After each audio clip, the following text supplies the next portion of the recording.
It is happening locally right in front of our eyes. Human trafficking is a hidden crisis in our communities. Not only is it a serious crime, but it can have long-lasting impacts on victims and their loved ones.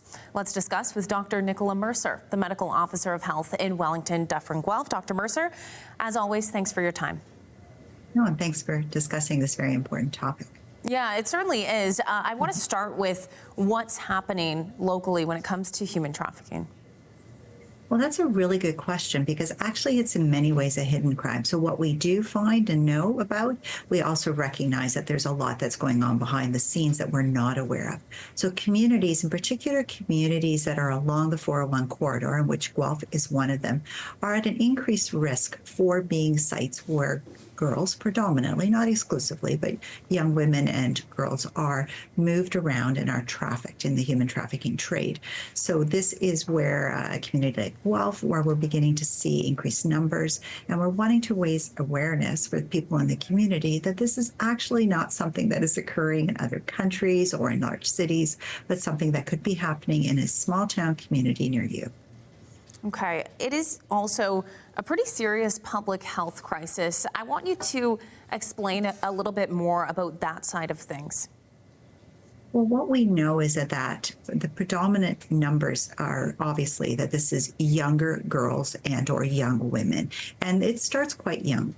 And unfortunately, disproportionately, we see that it also involves Indigenous women or racialized women. So although Indigenous women only make up 5% of the population, they actually make up about 50% of those who we find are being human trafficked. So that's why from that perspective, we know that some groups are disproportionately at risk. And then once these individuals, whether they're males or females, but once they're involved in human trafficking, it has lifelong repercussions for them. It's difficult to get out. It's difficult to find them. There's a lot of shame that's involved. And often they're very young when they are first exploited, as young as 13. That's when these young girls are groomed and are exploited psychologically in order to bring them into trafficking. So it's not something that we should ignore, absolutely not, and it's something that we should all be aware of to keep our eyes open as we go about our business in every community to see things that might make us aware that this individual is being trafficked. Yeah, I think it's a very scary and serious situation that, as you mentioned, is happening right in front of us. I think it's important for people to learn more and be able to better recognize the signs of human trafficking. Do you have recommendations on how people can do so? Well, there's absolutely a number of websites you can look at, and even our local police services has human trafficking as part of their strategic plan, that whole attitude of trying to raise awareness for what it is.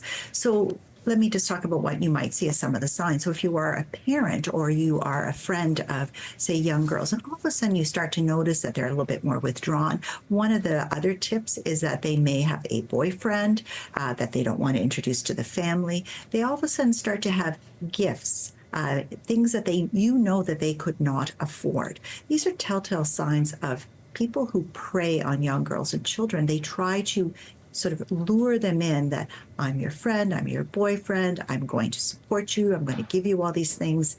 That's psychological coercion. Obviously, human trafficking sometimes does involve actual physical, locked up, can't move, but often it's debt bondage, psychological coercion, the whole concept that we will tell, so that you don't want to tell your parents what you're doing. So there's a lot of other aspects to human trafficking, which keeps often girls, but not always, in bondage and doesn't allow them to leave.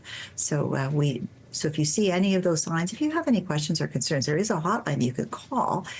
So I think it's really important, though, that you just have an awareness that it could be going on at an area near you. Yeah, and if someone suspects that they're maybe witnessing signs of human trafficking or possibly witnessing it happening, but they're unsure and they don't know what to do because they're not sure that that's what they're seeing, what do you think they should do? Well, you shouldn't approach the person who is the person who may be trafficking them.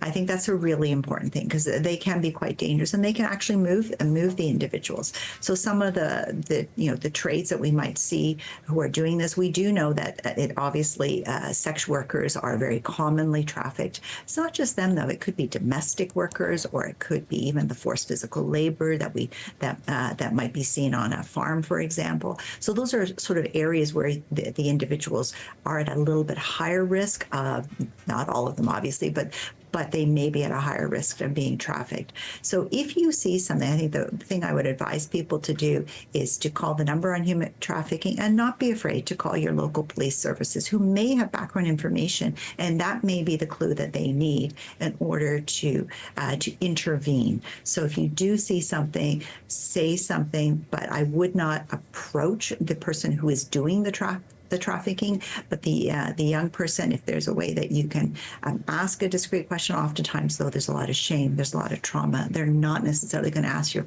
answer your questions correctly, but that doesn't mean that they're not a victim. Yeah, well, it's such an important topic to bring light to. Dr. Mercer, thank you for having the discussion with us. Dr. Nicola Mercer is the Medical Officer of Health in Wellington, Dufferin, Guelph. Thanks as always. Thank you for having me.